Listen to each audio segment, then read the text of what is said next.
So I have a great honor and pleasure to have Corson Knowles on the show today, because there's a really cool subject. Because let me tell you this, I really began to transform my business when I actually had a published book. Okay, so I'm so excited to have Tom here because he seems to know exactly what you have to do, because I really believe everyone has a book inside them. So if you're really interested in getting your story out in there in the world, whether it be fiction, nonfiction, and to really get out there and make a change in people's lives through the power of reading, then Tom is going to give you some great insight today. He is absolutely fabulous.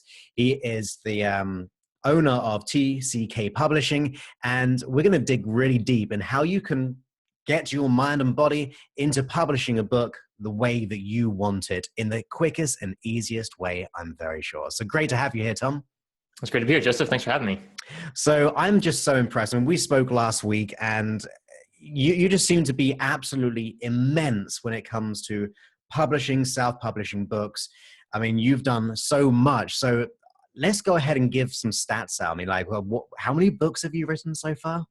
So I've written and published 27 books of my own. And then through the publishing company, we've published over 500. So think about that. You said 27? Yeah. 27 books, okay?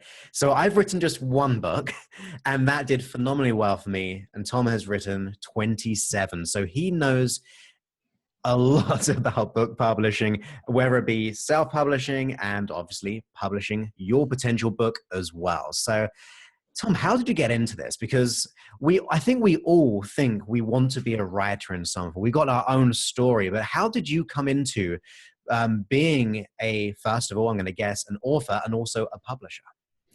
You know, I was in business school. I was 19 years old, and I was looking around at my classmates, and their dream job in business school was to go to Wall Street and become investment bankers. Mm-hmm. And their dream seemed to me like my nightmare. Like, I could not imagine working 100 hours a week in a cubicle, not having time to take care of my health or relationships or family. And the money seemed great. I mean, earning six-figure income like right out of college seemed like a great idea. But the other part of that lifestyle just didn't seem like a good fit for me. And so I don't know if it's just habit or reflex or what, but I just opened up a document on my computer and just started writing what I thought it meant to be successful. Because I realized that the definition of success of all the people around me in business school was not at all what was going to make me happy and make me feel successful. And so that document, I shared with a few people, and they said, hey, you should turn this into a manuscript. You should turn this into a book and get it traditionally published. And so I tried to go the traditional publishing route, and I just failed miserably. I mean, for 6 years, I just felt like I was banging my head against the wall. Couldn't get a book deal, couldn't get a literary agent. And I pretty much just gave up my dream of becoming an author until about 5 years ago, having a conversation with a friend, just casually mentioned, why don't you just self-publish it on Amazon Kindle? And I had no idea you could do that. I mean, I had a Kindle reader since the day it came out. I knew ebooks were amazing. It was so cool to be like in Asia on the tarmac in an airplane and be able to download a book from a satellite, on the other side of the world. It just seemed like so awesome to me. So I knew the potential in ebooks was there, but I had no idea that it was possible for me, sitting in my home in Indiana, to just upload my file to Amazon and actually become a published author.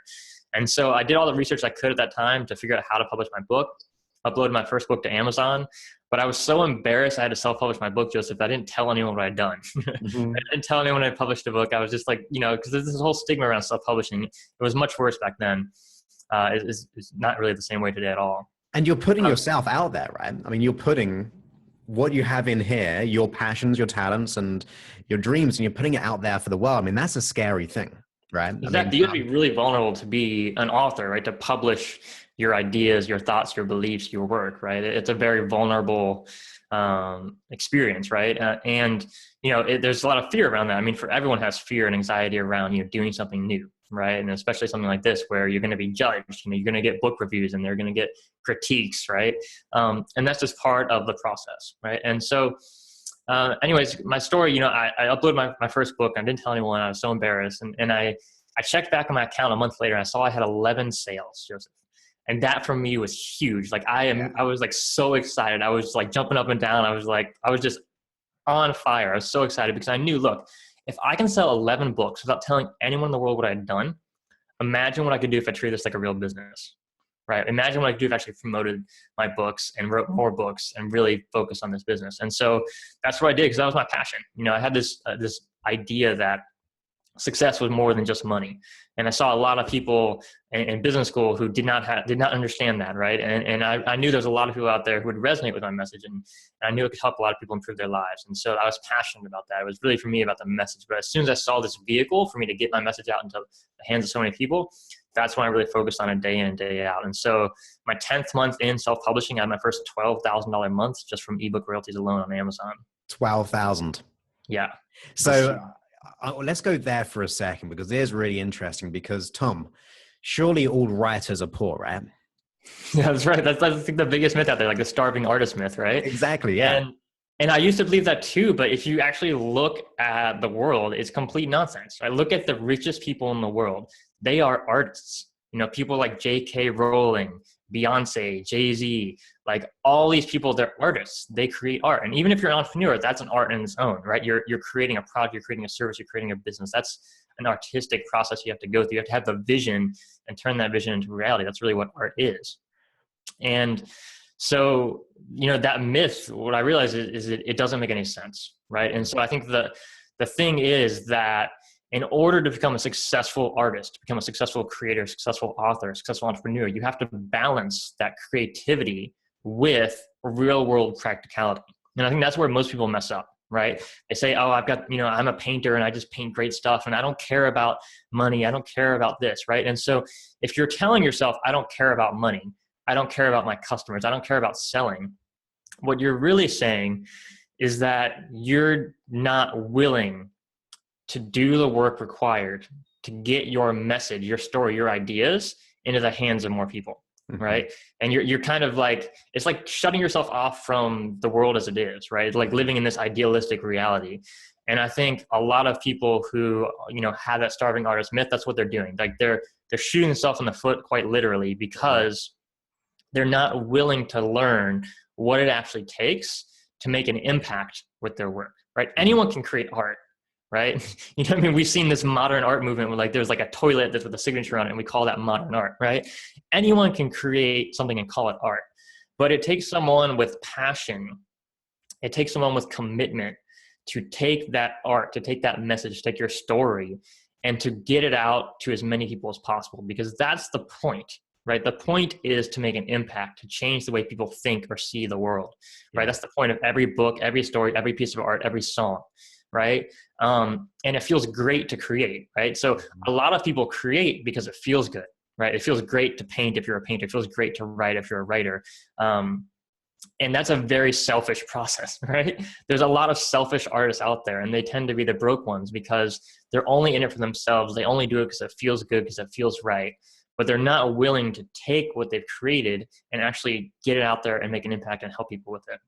Yeah, I mean, bouncing on that, I mean, the way I've always thought about, even with my work and my book, I was thinking that, look, if I could do all my own audio programs, my books, and just keep them locked away and enjoy the therapeutic process of creation, but I'm actually doing an injustice to the world by holding that back.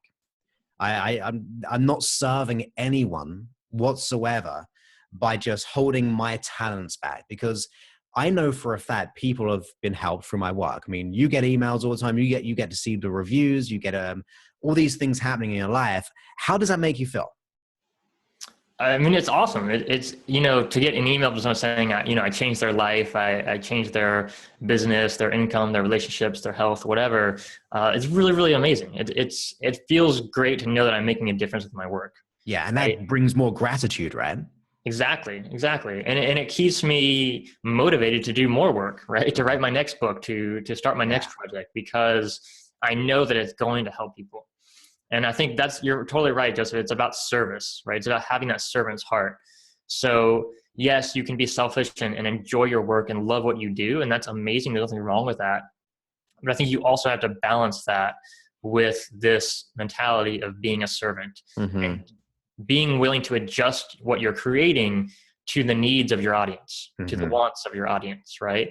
And that's what, you know, commercial art is, right? It's really finding a way to create your art and distribute it in a way that's going to help more people, right? Where I live, there's a whole lot of like fine artists, right? And so the fine art business model is they'll create a painting or a photograph, and they'll artificially limit it to 100 copies or 50 copies or 25 copies.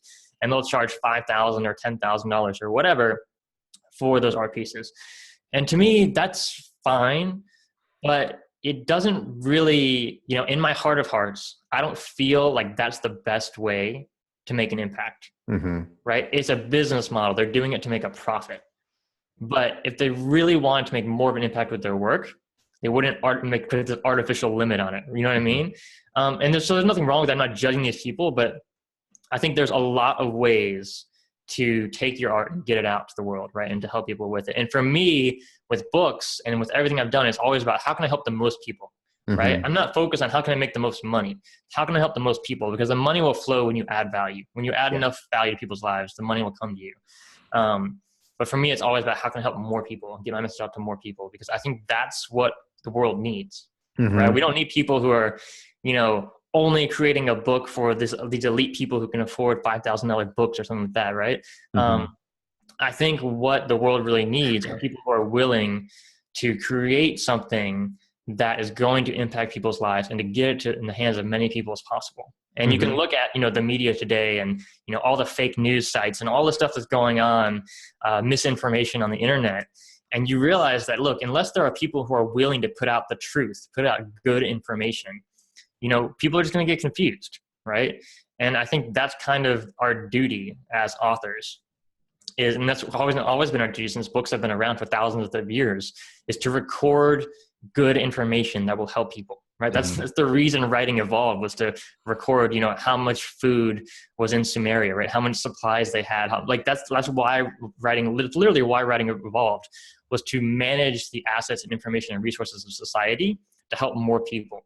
Right. And that's kind of the mission we carry on as authors today is how can we help more people with better information? Now, to me, that is the motivation and the why that everyone should be watching, listening right now, as to why it's of value to write a book. I mean, if we need the why, we need the motivation, and we should be getting that right now. But I'm sure many people who think of other people think, yeah, they've got a book, that person's got a book in that industry. But me personally, how can I actually have a book in this specific industry? Now, I know the answer to that because I know a great friend of mine who wrote a book called How Hot Dogs Saved My Life. Now, he went bankrupt. He started a hot dog cart business, and then he was turning over 6 figures, then like 200,000 of things like that every year. So he put his journey down in a book. Now, who would ever have imagined someone to write a book titled How Hot Dogs Saved My Life, and in the industry of hot dogs, right? So it really goes to show that we can really write a book in any environment, right? Or any industry or any genre in that way. It doesn't have to be just a love story or a science fiction thing. I mean, have you got any examples or how that is actually possible to write books in different industries? Because we all have a book, right? Absolutely. Yeah. I mean, that's the thing, is that I think one of the, beliefs that holds people back from writing a book is that, it's been done before. Someone else has done this before. They've written a book in this industry. I don't need, there's no reason for me to do it. Right. And so, what I would say is that we all have our own unique story and our unique message. Right. And so, you might read a book like Think and Grow Rich, and that might totally resonate with you and transform your life financially. Right. Someone else might read that book and not resonate with it so much, right? I know a lot of people I'd recommend that book to who never read it or read it partway and just, gave up on it, right? And so not every book, not every author, not every message is going to resonate with people in the same way. And that's, part of the cool thing about being an author is, you can share your unique story, your unique message. So even if it's very similar, right? Similar concepts, similar ideas, similar principles, similar story, like every story is the same. There's not very many stories out there in the world. They're just kind of different ways of telling the same old stories, right? I mean, you look at any novel and the structure is very, very similar, right? And so I think the thing to realize is that you have something unique to share. And what you have that's unique to share, if someone reads it, the right person reads that, it can impact their life and change their life. And so, for me, it's just focusing on, the reader. How can I impact their life? And kind of getting out of your own way, right? So if you have this calling, this vision, I want to write a book, I want to get this done, don't hold yourself back with these beliefs that are just going to stop you from actually doing the work. Another big belief people have, Joseph, is that, writing a book is so hard. I can't possibly, it's going to take so much time. It's going to take me years and years and years. And the truth is I've taught over 40,000 people how to write books in my online courses so far. And they've all said the same thing. It was so much easier than I thought. Once they started, once they got through and followed the process, because, we have this belief that's going to be so complicated, but most people can write the book in 60 days or less, right? Write the first draft of the book, 60 days or less. Because, you think about it. So, let's say it's going to be a really long book, like a full length novel, 80,000 words. If you write just 1,000 words a day, you're going to be done in 80 days. That's like a huge book. That's like a 300, 400 page book, right? Most books are going to be shorter than that, especially nonfiction is going to be much shorter than that in most cases, right? And so you can get it done in a very short period of time, but it takes that commitment to daily activity, right? And so that's what I teach people when you're writing your book. Schedule that time in your calendar. So schedule, minimum 15 minutes a day each day for the next 60 to 90 days to write your book. And so some days you'll only write 15 minutes and you're like, I'm done for the day. I'm going to go do my next thing. And other days you'll be so inspired by what you're doing. You'll be totally in flow. And you might write for an hour, 2 hours, 4 hours, and you'll write way more than 1,000 words that day. Right. And so I think the key is just stay committed to the activity, right? Anything you're going to do in life, you have to model successful people, like find out what successful people are doing and just copy that, right? So everyone who's a successful author, what they did is they sat down at the computer and started writing, right? And they did that consistently for days and days in a row until the book was ready. And so it's not a complicated process, right? It's a very simple process. Doesn't mean it's easy to do, but it's not complicated. And I think a lot of us, we have these beliefs in our head that just stop us from taking the simple actions we know we can take to move in the right direction.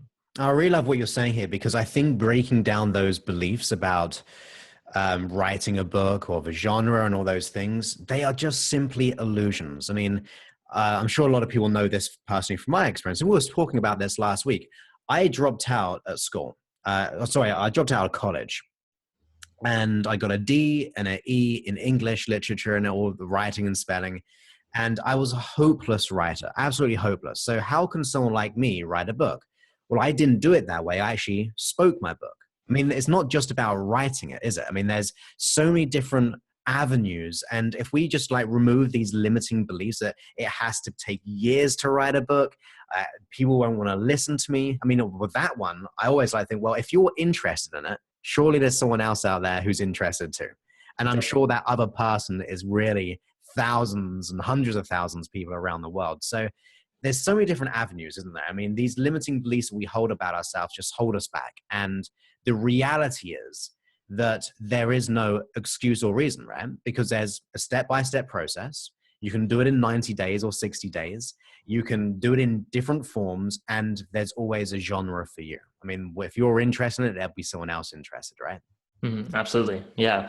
You make a great point that there's so many ways to write a book, right? So you can actually do the writing yourself. So there's really two main ways, right, to communicate ideas that we have, right? We either write them or we speak them, right? It's the same thing with the book. So you can either write the book yourself, or you can speak the ideas, either, like an interview format, or just record it and have someone transcribe those ideas, transcribe those words and then edit that. Or you can have a ghostwriter, take your recorded material or interviews with you and turn that into the finished book, right?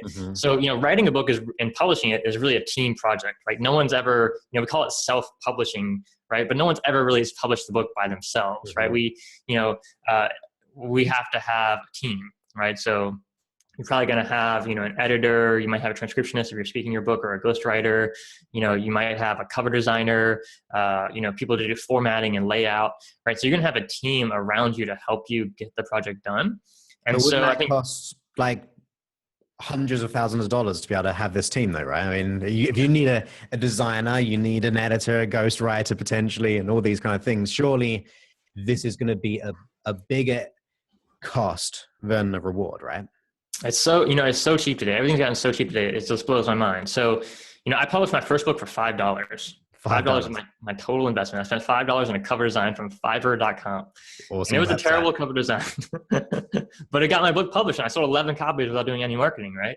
And so that was more than enough money to pay for a better cover design for that, right? And so, I made a lot of mistakes along the way and learned a lot along the way. But So for editing, you can get great editors for, $100 to $200 for 10,000 words. So if you have a 40,000 word nonfiction book, you can easily find some really good editors for $400 to $800.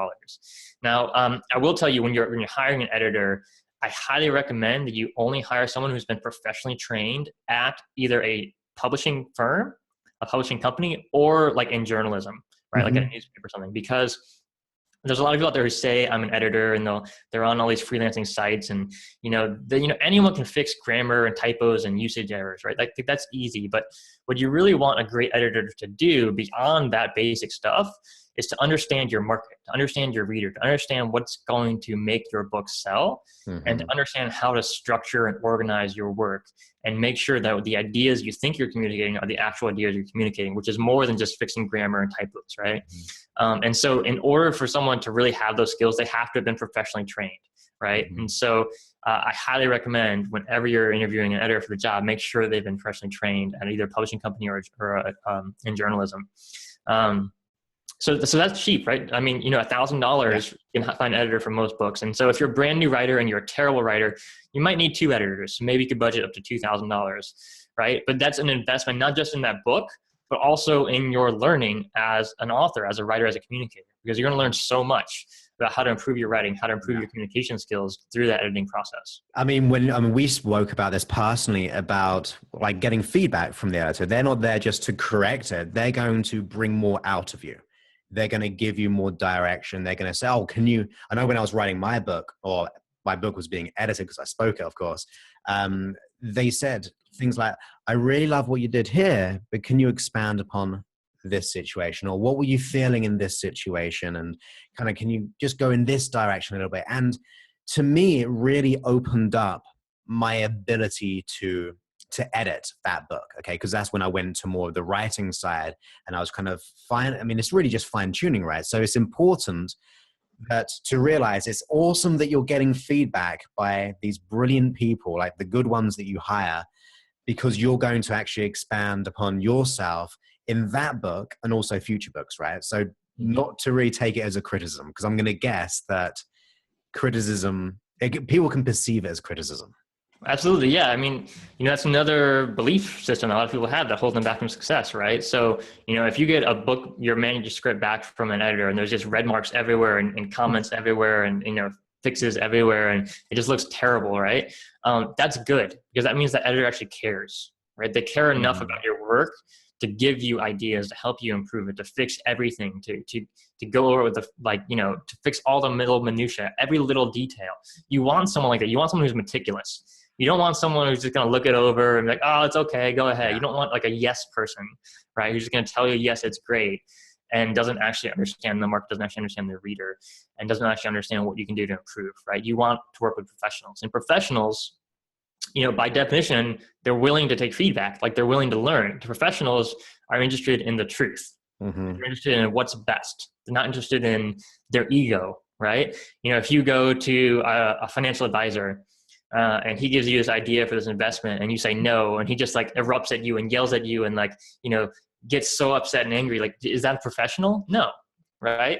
But for some reason, artists tend to think that they can have that big ego and they can take things personally and they can still call themselves professionals, but that's not right. In any other profession, they would be fired immediately, right? And so the great part of being an author is, you are your own boss. There's no one in control, right? You're in control. You have the final say. But I think you have to put your ego aside and be willing to take that feedback to learn, because that's how you get to the truth. That's how you get to that better place. And again, it's focusing it all on the servant's heart, right? The servant mindset of, we're doing this for the reader. We're doing this for our audience. We're doing this for our customer, right? So you have to go through all that emotional pain and all that feedback and all that work, right, to get the best product out there for your audience, for your customer, to provide the best experience for them. So that's really what your focus should be.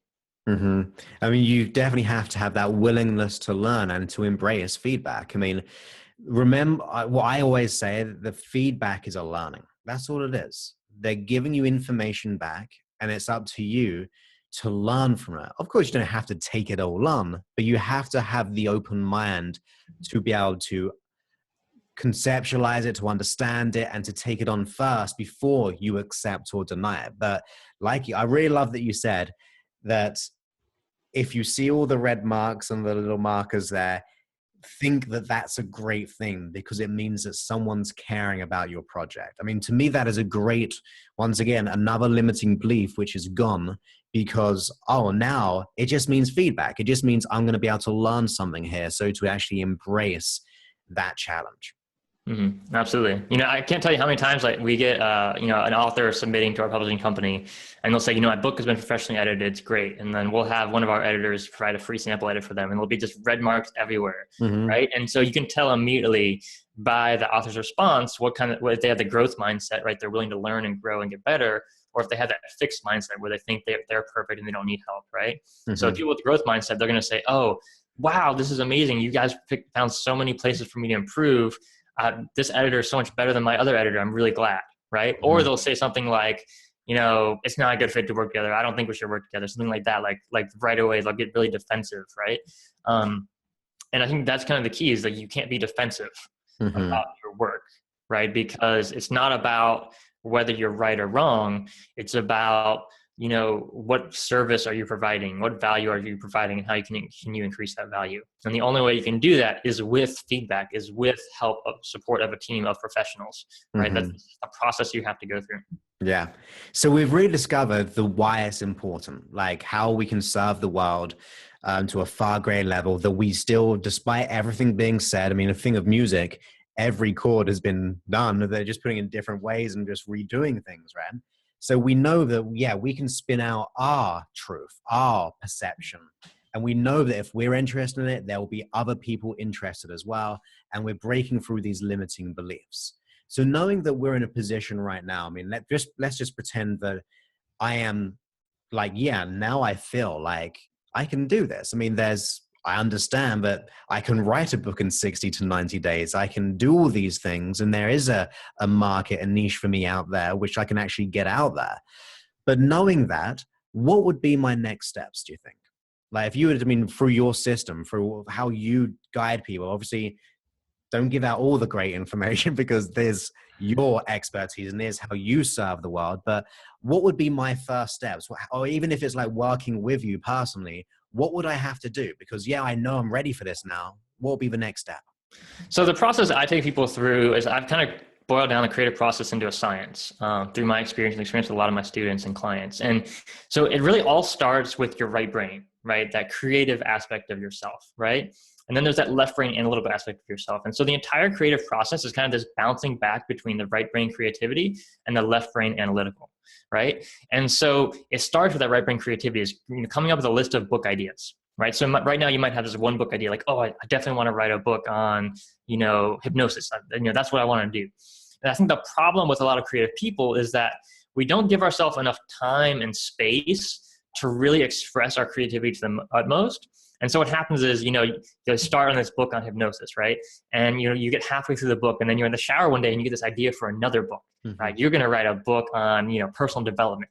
And so you get so excited about this new idea and you go chase after it. And I call it like shiny penny syndrome, right? And you see this with entrepreneurs all the time. They start one business, halfway through they put it aside and start something completely different. They're just constantly running from idea to idea. And so what I've found is that if you can actually organize all your ideas into one place, all your book ideas, all your business ideas, all your project ideas into one place, one document, one notebook, or Evernote file on your computer, what that does is it gives you that kind of mental security, right? It's like you have it locked in. It's stored in your database. It's stored in your vault. And so you never feel like you're missing out. Right? You never feel like, that next idea, if you don't take care of it right now, it's never going to happen, because you have a system in place to capture all your great ideas so that nothing falls through the cracks.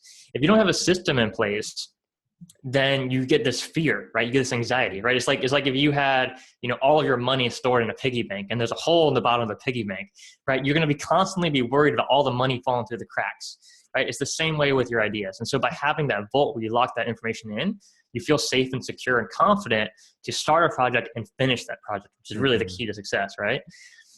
So once you've created that list of ideas, then you're going to go through that left brain analytical phase where you're going to go through your ideas and analyze them to see what are the best ideas right now for you. So you can ask yourself questions like, what idea am I most passionate about right now? What am I most excited about right now, right? What book, if I could only publish one book in the rest of my life or the next 90 days, and leave this one legacy, what would it be? Right? And so that might help you boil down to one idea or maybe a handful of ideas. And so at that point, what you're gonna do is you're gonna go to market research, right? So you're gonna go somewhere like Amazon.com, find the best-selling books that are similar to the books that you're thinking about writing and publishing, and see, how many copies are they selling? How many reviews do they have? What do the book covers look like? What do the titles look like? What do the book descriptions look like? You can read the first 1 or 2 pages of the books and see how are they getting the reader involved in the story, right? You can read the reviews and see, what are readers saying that they love about these books and what are they saying they hate about these books. Yeah. And you can jot down all these ideas in your notebook, and this will help you see really clearly, okay, where are the gaps in the market? Right? Where are the opportunities? Where are those holes? Where are those places where I can take my unique message, my unique ideas, and fill this void where no other author has done it quite the same way? I really like that. I mean, there's something that I've learned myself, and you're just like reaffirming that the belief and the truth behind this is you look at the reviews on the target type of books that you're into or where you're heading. And if you look at the middle ones, like the 3-star ones, because the 3-star ones usually tell you what's good and what's bad. The 1 stars, you know what? Everyone's going to get a few 1 stars because everyone is different. It's okay. And even the 5-star ones, I don't always trust the 5-star ones because, anyone could be like a super fan or they're just right at any time, or maybe the author's paid for it. But I like to think that the 3-star ones are like the real ones because they're saying, look, I really like this book, but there's some negatives to it. And I think, what you've just said about going to Amazon, looking at those reviews, you will find what people are missing.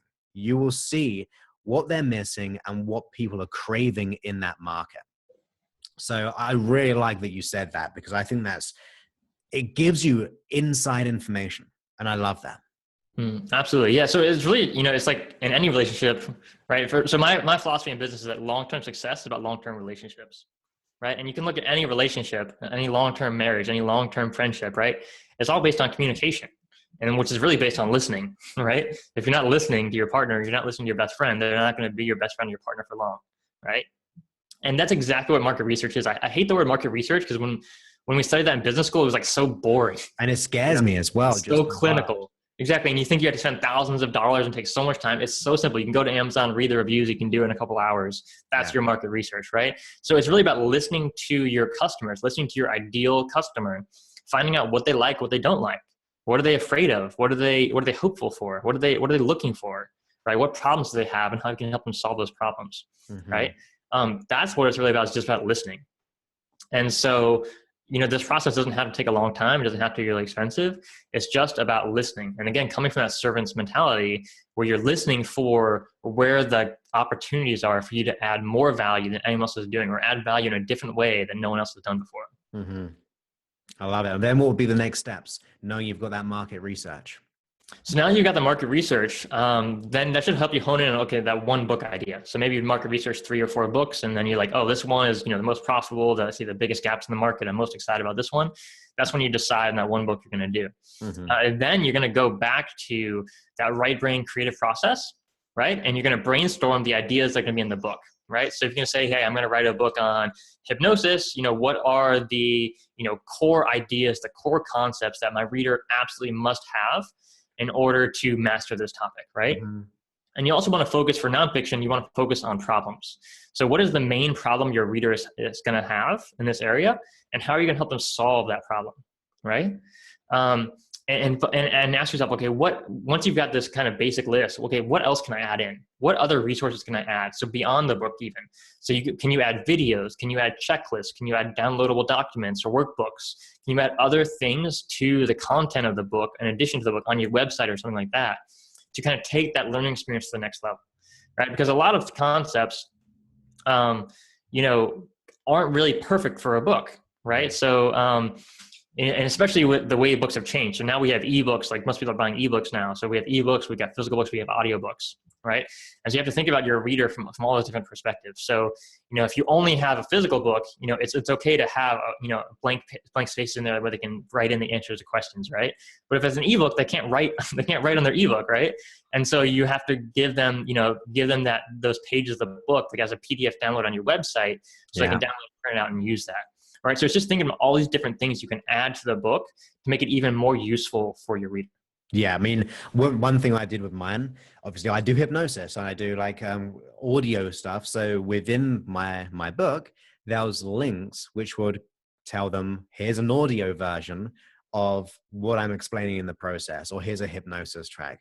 And to me, that adds so much more value. I mean, if there's bonuses almost, it's like, this author's really trying to look after me and go over deliver really. And that just makes me want to keep coming back. Exactly. And that kind of goes to this point, Joseph, that, your book is really just a medium, right? And it's the medium for your message or for your story, for fiction, right? Or for memoir. And so it's just the medium. And so don't get too caught up in the book, right? I think people get too caught up like they're just an author. It's just a book. And they don't think about the other things that they can do, like audio tracks and videos and checklists they can add in addition to it to add more value. And that's really what it's all about, that servant mindset is, how can I add the maximum amount of value, right? And even with fiction, you can do this too. So, when you're doing, when you're brainstorming the ideas for your book of fiction, instead of brainstorming the ideas and the problems your reader's having, you're brainstorming, you're plotting your book, right? What is scene 1? What is scene 2? What is scene 3? Like, where is this thing going, right? And you're getting that kind of overall big picture of where the book is going. And the reason you're doing this is so that when you sit down to write your book, it's just so easy. It just flows, right? Whether you're writing it or speaking it, you have all the ideas, all the scenes laid out, right? And so you don't have writer's block, right? Writer's block is really just a symptom of not having an organized writing process, right? I love it. If you're writing a book you're passionate about, you're excited about because you have 100 ideas and you pick this one idea because it's the one you're most excited about, right? And then you go through this process to organize your thoughts and clarify them and know what are the core concepts that your reader has to have in this book. When you sit down to write, okay, today I'm writing chapter 1. These are the 5 core concepts in this chapter. And so you just flow because you have these ideas already inside you and you're just describing them, right?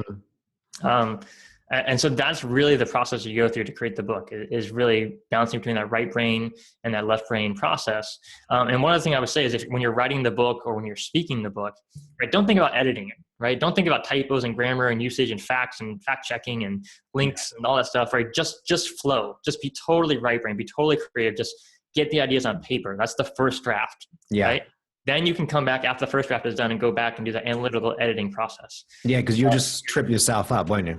Exactly. So a lot of people, it's like they're trying to write a new chapter at the same time they're trying to edit that chapter. It's like having one foot on the brake and one foot on the gas. They're not going anywhere fast and they're struggling, and there's a lot of resistance and there's a lot of anxiety around that and a lot of stress. And that's why, someone says, I've been writing my book for 10 years, right? That's why, because they're constantly double thinking, double checking, double guessing themselves.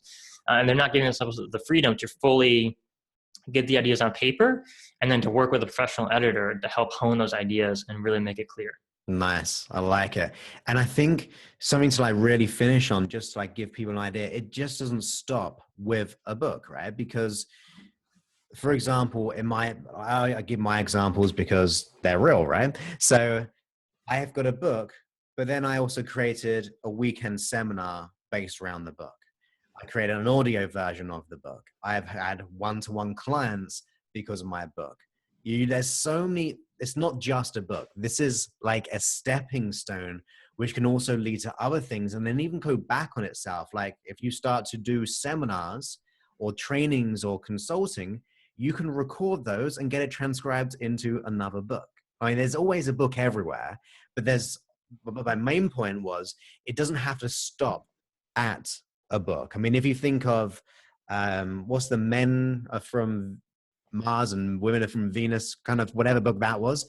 Well, the guy had seminars and actually started certifying people as coaches and so on. So the big picture is, it can just be the book, but it's more than likely going to lead to many other books or many other vehicles, which we may not be thinking right now, right? Absolutely. So true. There's something in the industry right now we call transmedia in the publishing industry. And it's basically this technical term for essentially taking a book like, the Hunger Games, right? And taking it from just a book, which is just one medium, right? and putting it on every media platform out there, right? So there's a blog, there's an app, there are video games, there's merchandise, right? There's a TV show, there's all these different things that come from that one core story, right? Yeah, and then the spin-off ones and everything, right? Exactly, right? And so it's the same thing with fiction and nonfiction. You can, there's different methodology to it, right? Because obviously you're not going to create a video game around your hypnosis book for most people, right? You could, I mean, it's possible, right? So yeah, it's the book can be just one, the first step in your process, or it can be like the third or fifth step in your process. So if you're already a speaker or already giving workshops or seminars, you already have the content for your book complete, right? You have all that content you're already teaching in your seminars or your workshop or your coaching practice or what have you. And so it's really just taking those ideas from that one medium and putting them in the medium of a book and getting that published, right?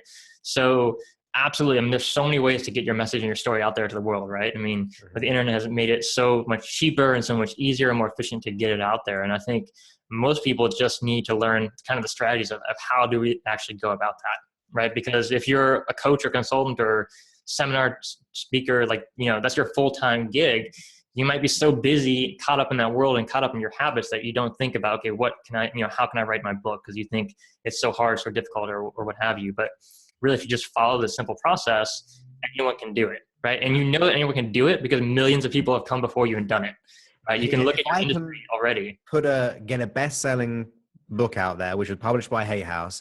When I got a D&E in English and I dropped out of business college, then trust me, anyone can do this. I mean, and I think that we're breaking through these limiting beliefs here, and it really gives everyone the ability and the acknowledgement that we can make this happen, right? I mean, there isn't a limitation. Absolutely, for sure. Other than the ones we put on ourselves, which we are now just removing. Exactly. Yeah, you make a great point. Like having bad grades in English class and not doing well, like not understanding how to write well in grammar and all that stuff, right? Like that's not the issue, right? Because there are literally millions of editors on Upwork.com right now looking for work. And these people, many of them are, well-trained and understand the nuances of the English language in more detail than I ever will, right? And that's not your job as the author. Right now, it's important. So if you have those skills, by all means, you're going to be at a, kind of a faster, higher level than other people, right? You don't have to have them, right? Because you can always hire the professionals to work with you. The core thing you absolutely have to have with a book that's going to sell and going to make an impact is you have to have the ideas. You have to have the story, the content. I've got one big breakthrough for everyone. It just popped into my mind. I thought, why haven't I thought about this before? I believe there's a French movie which was made about a guy who got paralyzed, and he wrote the book through blinking, and it became like this international bestseller. He was paralyzed and he wrote, there's something like Butterfly or something. Yeah, something with like the butter Tinkerbell or I can't remember. That's the way, something like that, right? And he wrote the book. Wait, he didn't write the book, but he did it through blinking, right? So if someone like that can write a book and become a best-selling book and become an amazing movie, then seriously, we owe it to ourselves to probably go out there and write a book, right? Definitely. Yeah, it's called The Diving Bell and the Butterfly. That's the one. And that was an awesome movie. I mean, that will give everyone inspiration here.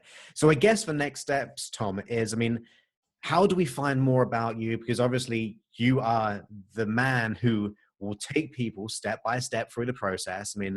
I know for me personally, I can go online, I can go ahead and do these things and I might mess up. And then I realized, you know what? I might as well find the right strategy, which always works, rather than me going alone. That's the way my thing. I usually stumble into trying to figure out and then realize, hey, Joseph, why don't you just follow the right strategy of doing it? So you have the right strategy. You do this every day. Obviously a prolific author and a publisher of books and a teacher, which kind of to me says like you've got this, like you said, it's down to a science. It's just it's a strategy. That's what I love about all of this. It is a strategy, step by step, being guided. How do we find out more about you?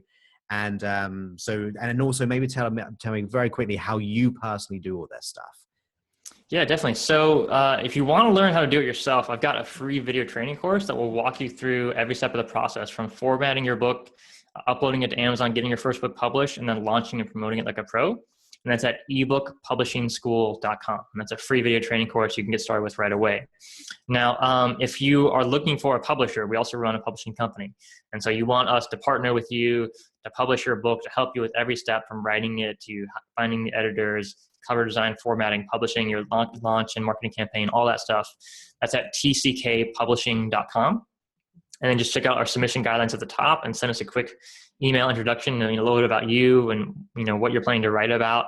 No more than 5 sentences, just real quick, and we'll get back to you and connect with you and see if it's a good fit to work together.